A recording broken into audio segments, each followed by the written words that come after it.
আর ওই শফিকুরের মতন মানুষ কিভাবে বাংলায় দাঙ্গা লাগবে? বিজেপির চামচাগিরি। প্রশাসন কেন ছেড়ে দিচ্ছে? আমি প্রশাসনকে দায়ী করব। কিসের কমজোর পুলিশের?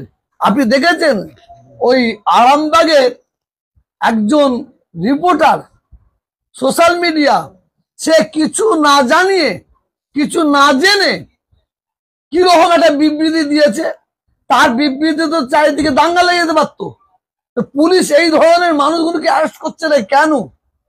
এই ধরনের মানুষগুলোকে ছেড়ে দিচ্ছে কেন? কিসের জন্য? এটা প্রশাসনের দায়িত্ব।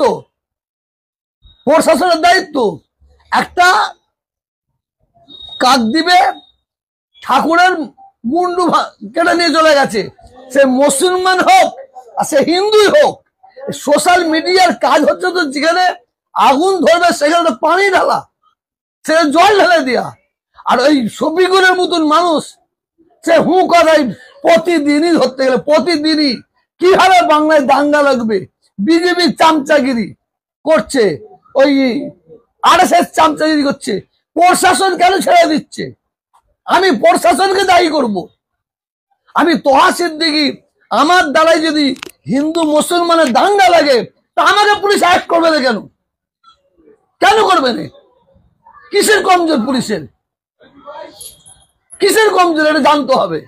আর আমি প্রত্যেকটা হিন্দু মা বোনদের বলবো, ভাইদের বলবো, মুসলমান মা বোনদের ভাইদের আমি জোরহাত করে বলবো, খবরদার খবরদার, এই কিছু আছে এরা সাম্প্রদায়িক আগুন লাগাবার চক্রান্ত করছে, এদের ফাঁদে পা দেবেন না।